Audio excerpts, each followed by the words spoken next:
le dérèglement climatique s'aggrave et s'accélère, mettant à mal les populations les plus pauvres de la planète et à moyen terme les conditions de vie civilisées sur Terre. Tous les signaux d'alerte sont au rouge. Les dérèglements climatiques se multiplient, touchant particulièrement les populations les plus pauvres du Sud, mais aussi celles du Nord. Sécheresse, désertification, modification des saisons, inondations, ouragans, typhons, feux de forêt, fonte des glaciers et de la banquise. Nous vivons dans une nouvelle ère depuis 12 000 ans, qui est une ère dans laquelle le climat était tempéré. Et ce climat tempéré sur la Terre a permis en particulier le début de l'agriculture, ce qu'on a appelé les révolutions néolithiques, et la domestication des espèces du fait de ce climat tempéré. Il y a une évolution naturelle du climat, mais les changements climatiques que nous vivons aujourd'hui, et le rapport du GIEC le confirme, viennent de l'activité humaine.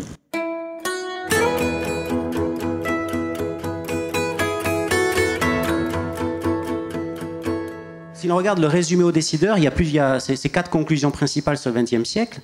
Il est écrit qu'il était extrêmement probable que l'élévation de la température globale de la planète depuis le milieu du XXe siècle soit attribuable aux activités humaines. Alors extrêmement probable, dans le langage de GIEC, ça veut dire plus de 95% de chances que ça soit le cas. Alors un scientifique ne vous dira jamais 100%, parce que ça n'existe pas. Mais plus de 95% de chances, on est au maximum possible au niveau statistique de l'attribution du réchauffement climatique aux activités humaines. Au moment de la révolution industrielle, nous avons choisi d'abandonner les énergies dites aujourd'hui renouvelables, qu'on appelait aussi les énergies froides, le vent, l'air, l'eau en particulier. On les a remplacés par les énergies fossiles, en particulier le charbon et le pétrole, qui ont la particularité, lorsqu'ils brûlent, d'émettre notamment du dioxyde de carbone, qui se concentre dans l'atmosphère. Et donc on voit, depuis la fin du XVIIIe siècle, une concentration de plus en plus importante du dioxyde de carbone dans l'atmosphère. Une fois que ces gaz à effet de serre, parce qu'il n'y a pas que le dioxyde de carbone, ont été émis, ils forment une sorte de calotte au-dessus de la Terre qui empêche la chaleur qui est émise de sortir, je dirais, de l'atmosphère. La chaleur se trouve concentrée, c'est ce qu'on appelle l'effet de serre, qui engendre le réchauffement climatique, un réchauffement climatique global. Donc je disais, cela fait 2 siècles, il y a des pics, cela a commencé à la fin du XVIIIe siècle. Un autre pic, ça a été le début de l'utilisation du pétrole à la fin du XIXe siècle, et une accélération très grande après 1945 et après les années 1980. Il est écrit que les 3 dernières décennies sont probablement les plus chaudes depuis 1400 ans. Également que les neiges et glaces de toutes sortes se rétractent à un rythme effréné. Et que maintenant cette fonte de la cryosphère, donc ces neiges et glaces, contribue de manière significative à la hausse du niveau de la mer. En plus du fait que le niveau de la mer augmente de par la simple dilatation de l'océan. Un fluide, enfin une masse d'eau plus chaude a un volume qui est plus grand qu'une masse d'eau plus froide. Donc ces périodes froides sont les périodes glaciaires et les périodes chaudes sont les périodes interglaciaires.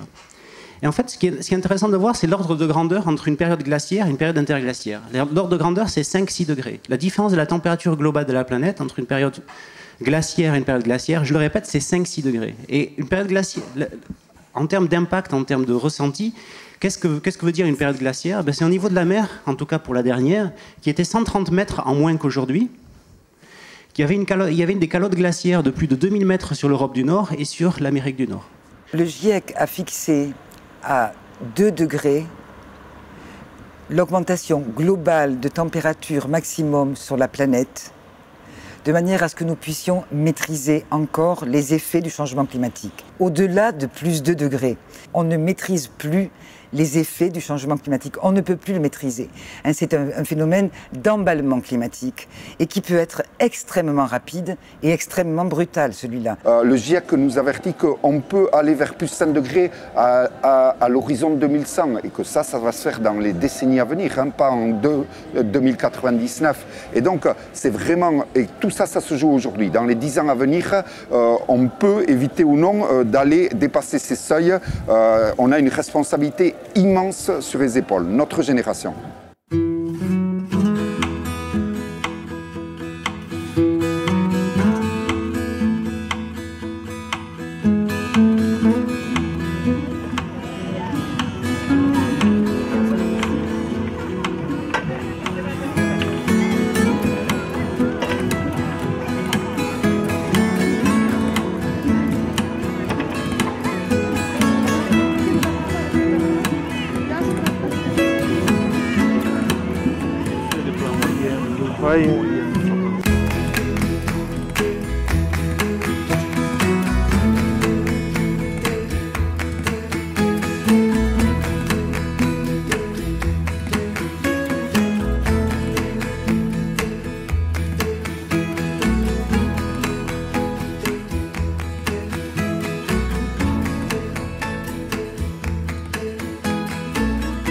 Je trouve que l'objectif d'un événement organisé par Alternativa sur Bayonne, c'est vraiment de donner la pêche en montrant que d'autres voies sont possibles, et ça vient bien illustrer ce que lors des États généraux de l'économie sociale et solidaire nous avions appelé le trépied du rêve, c'est-à-dire le rapport entre le R de la résistance, mais à ce moment-là d'une résistance créatrice, et on voit bien que sur le dérèglement climatique, il y a beaucoup d'objets de résistance qui sont légitimes, le V de la vision transformatrice qui débloque l'imaginaire, qui montre que d'autres voies sont possibles, mais sans attendre le E de l'expérimentation anticipatrice et le fait par exemple qu'à Bayonne, toute la ville va devenir une vitrine de tout ce qu'il est possible de vivre, de faire pour consommer autrement, se financer autrement, se transporter autrement, habiter autrement, et montrer du même coup qu'on n'est pas simplement du côté de l'alerte, on est aussi du côté de ce que le Forum social mondial de Belém a appelé la transition vers des sociétés du buen vivir. Quand on a compris qu'il y a un lien entre la démesure et le mal-être, on comprend que les stratégies positives, elles sont évidemment du côté de l'alternative à la démesure, mais elles sont tout autant du côté de l'alternative au mal-être.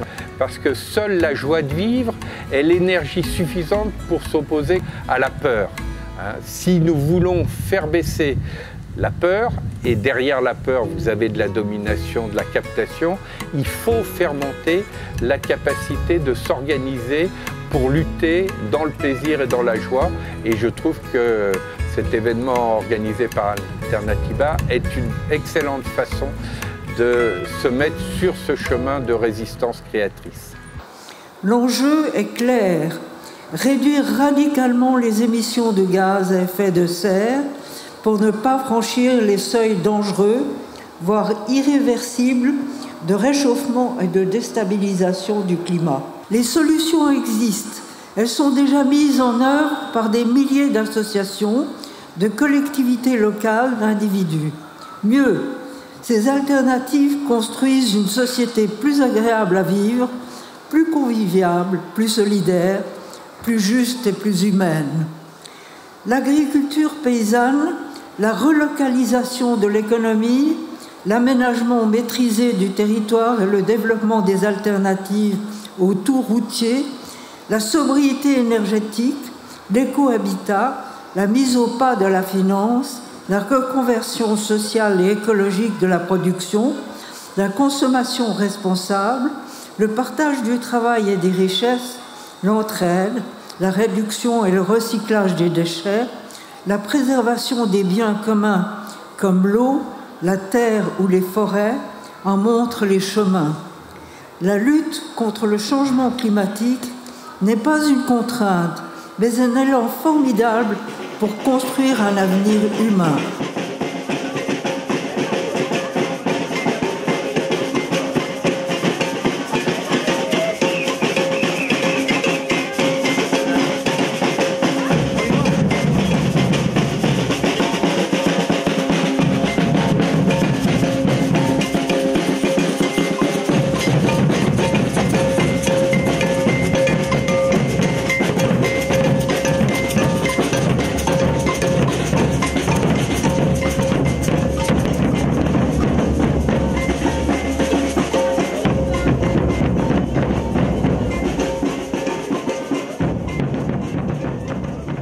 Laborariak beste sektoreak bezala dira, gure aktibitateak badu eragina klimari buruz. Gure produzitzeko maneran enpleatzen aldugu anitz energia edo gutiago. Baliatzen alditugu lekuan diren erresursak, baliabideak. Hemen iparraldean, lujaren gure eremuaren 180 belardiak dira. Eta beraz, egiten baldin badugu hazkuntza bat belarraren inguruan, belar hori ondo baliatuz, leguminosak eginez, kanpotik soja erosteko partez eta holako gauzak, ene ustez posible da laborantza bat energia gutiago gastatuko duena, beraz klimari buruz ondorio txar gutiago izanen duena, lokalizatuago izanen dena, lekuko aberastasunak baliatuko dituena, lekuko ondarea baliatuko dituenak, eta ez kanpotik sarraziko sobera gauza. Lokalizatzen balimada, produzitzeko manera, ekoizteko manera, eta kontsumoa ere, garraio gutio da, kamion gutio da, autonomia gehiago da, ekonomoago da, eta hori guziek normalki klimari buruz zentzu onera joan behar dute. Klimaren aldaketa laboraria ungiko du lehen mailan.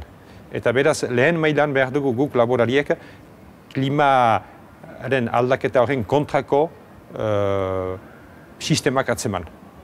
Energia gutio gastatzen dutenak eta gure lana hobekio paratzen duena.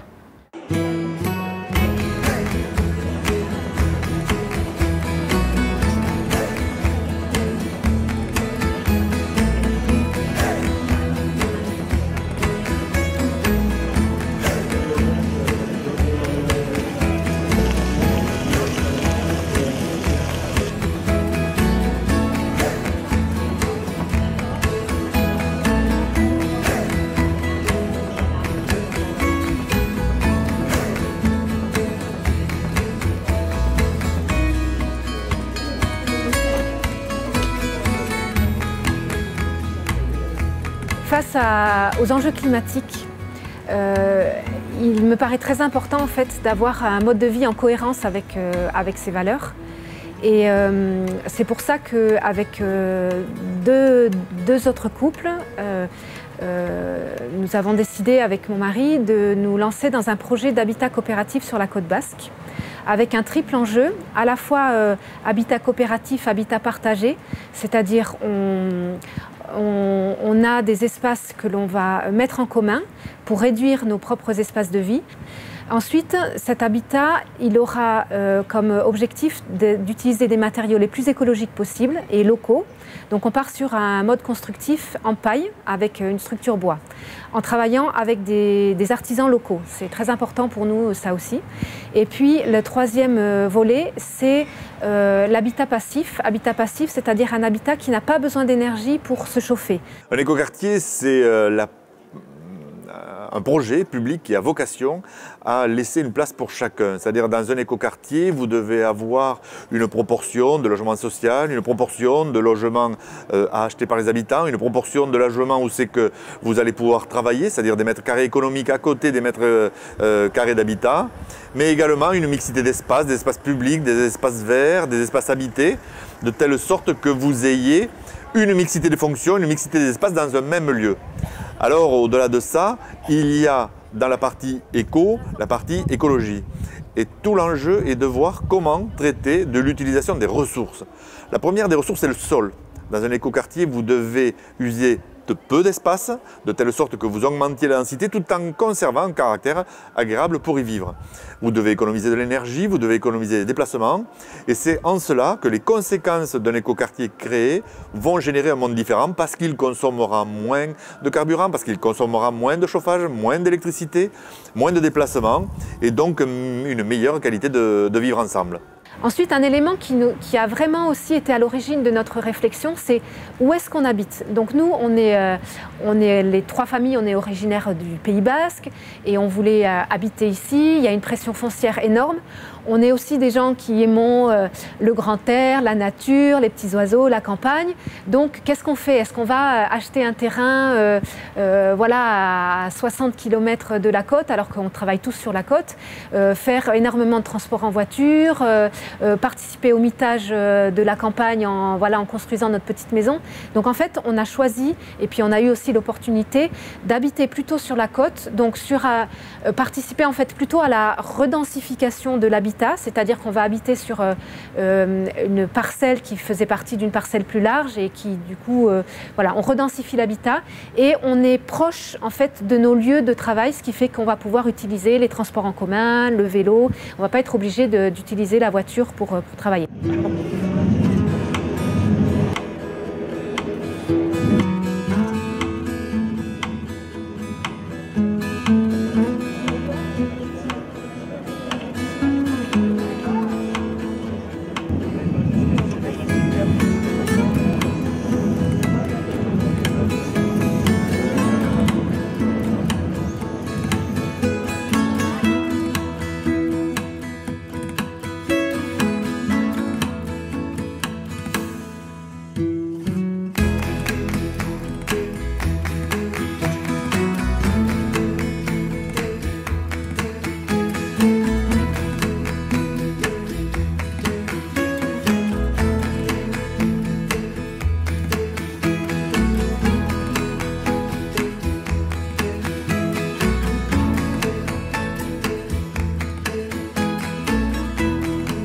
consommant moins de territoire, on aura moins de disparition des cultures vivrières et donc la possibilité de laisser à proximité des villes des endroits où c'est que l'on va pouvoir cultiver les champs nécessaires pour pouvoir se nourrir. L'objet de villes vivrières ou de villes jardins tels que nous pouvons les imaginer derrière les écoquartiers sont en tout cas des alternatives à ce qu'était le pavillonnaire des années 70, 80, 90, qui elle consomme du territoire, consomme de la ressource énergétique, souvent d'ailleurs de manière carbonée. Dans un écoquartier, on peut utiliser, parce qu'on va utiliser le bois matériau, de stocker du carbone dans les maisons plutôt que de générer du carbone, de faire en sorte de laisser une place aux énergies renouvelables en lieu et place d'utiliser soit de l'énergie nucléaire, soit de l'énergie fossile, qui sont les deux énergies que nous consommons le plus. Nous travaillons au sein de l'association sur des scénarios de transition énergétique, c'est-à-dire comment, au niveau de notre pays, on peut imaginer jusqu'à 2050 avoir un paysage énergétique différent. Et ce scénario se fonde sur ce qu'on appelle la sobriété et l'efficacité énergétique. Autrement dit, réduire nos consommations, regarder les gaspillages, et puis après derrière, sur la production d'énergie proprement dit, faire appel au maximum aux énergies renouvelables. Et on arrive à ce moment-là à avoir un scénario qui est très cohérent avec la problématique de l'effet de serre, avec les problématiques de changement climatique, qui est un scénario de sortie du nucléaire vers 2035, une sortie maîtrisée du nucléaire, et en même temps un scénario qui anticipe aussi la fin du pétrole, du gaz et des énergies fossiles.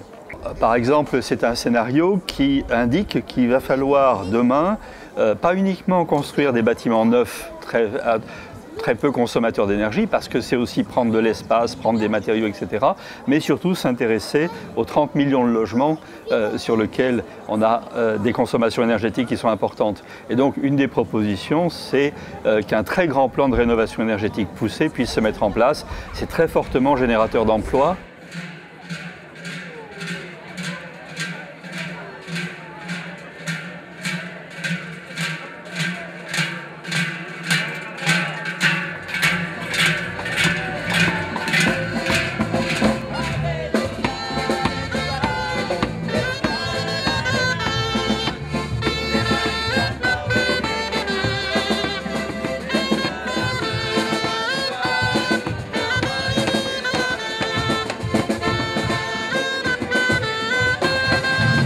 Gure estrategia ingurumenari egokitu behar zaio.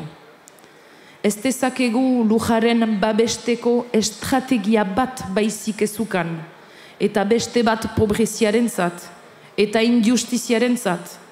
Desafio horien aurkako borroka elkarri lotzen dioten estrategia bat izan behar da.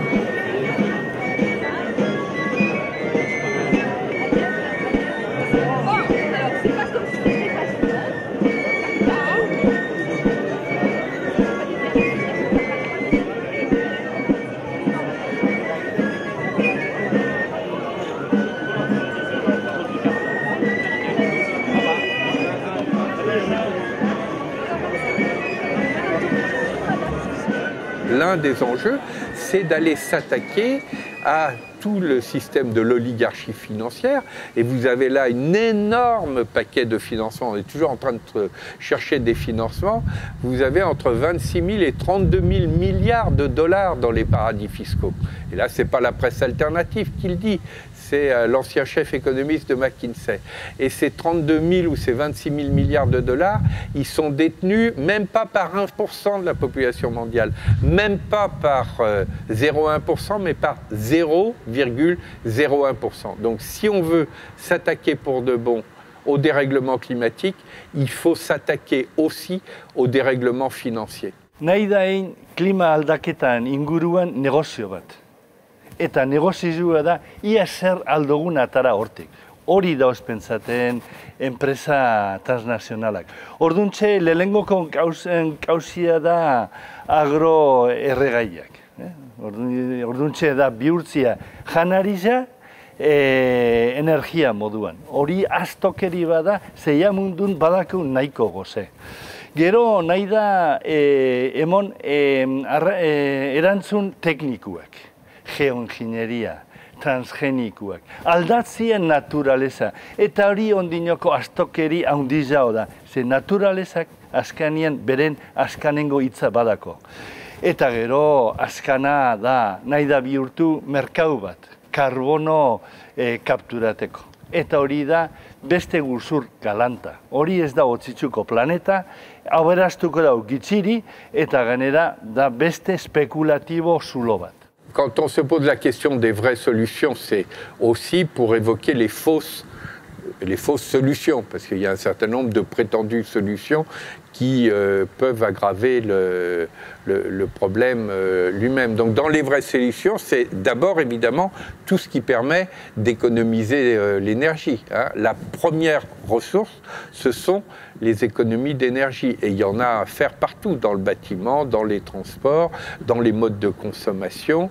Donc ça, c'est la première ressource. La deuxième ressource, c'est effectivement d'avoir des modes de distribution et de production qui sont beaucoup moins polluants, beaucoup moins dégageant des gaz à effet de serre. Et puis, les troisième possibilités, c'est d'aller aussi reforester, recycler, régénérer les océans.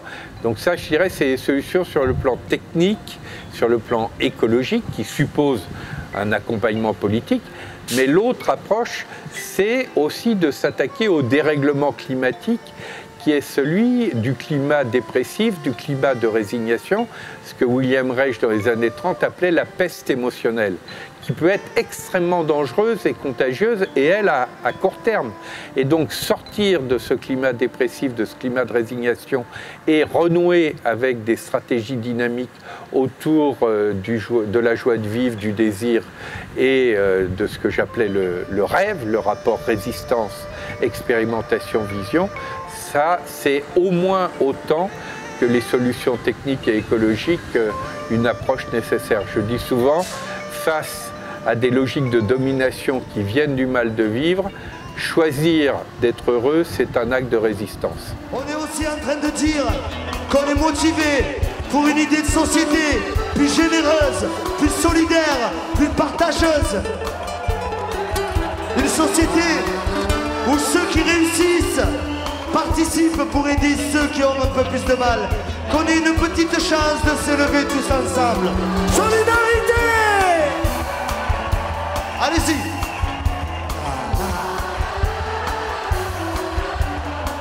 On va rester motivé. Motivé, motivé. Il faut rester motivé. Motivé, motivé. Soyez motivé. Motivé, motivé. Faut se motiver. Motivé, motivé.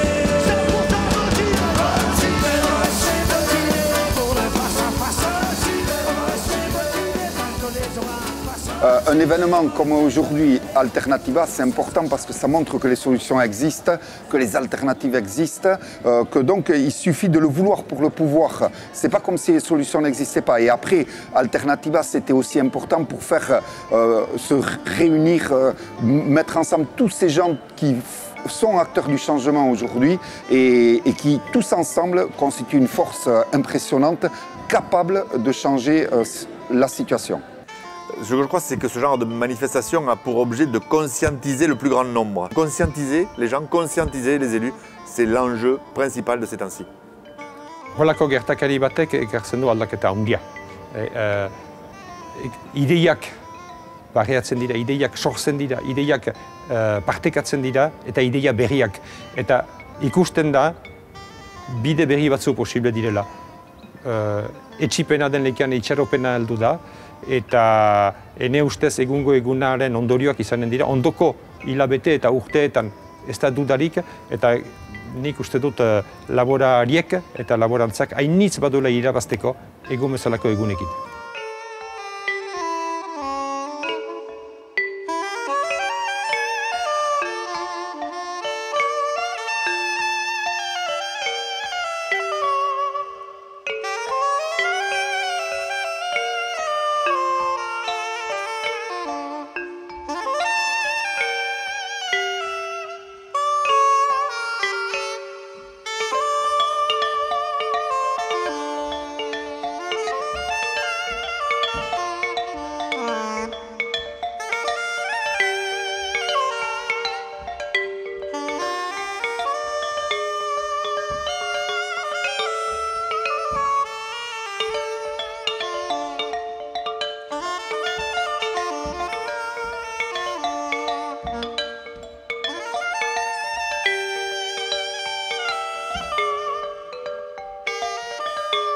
Cet hommage qui a été fait à Stéphane Hessel est quelque chose de très fort, de très profond et qui a du sens.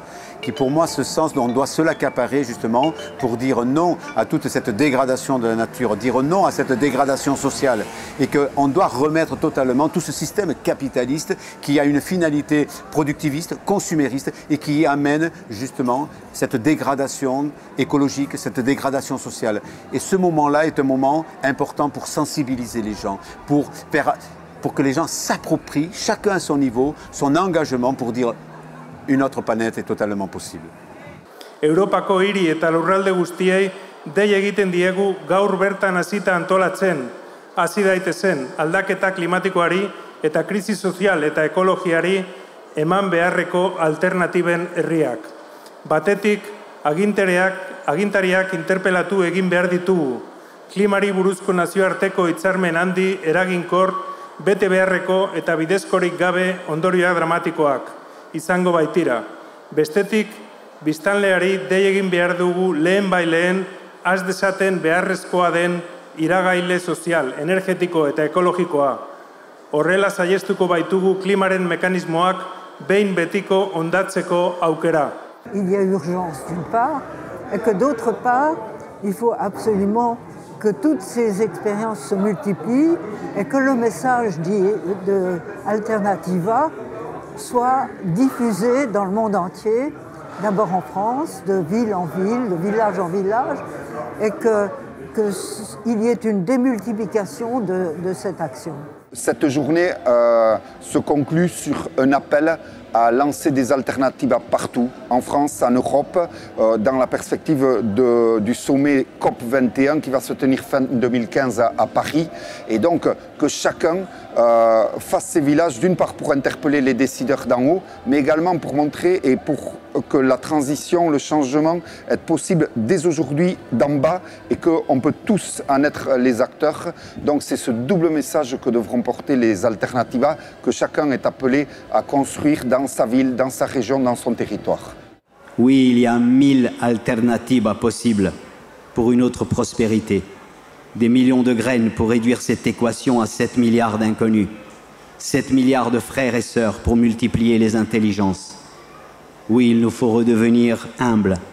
Le mot humble de humilité, humour, humus, c'est 25 cm de sol sous nos pieds où s'enracine la vie.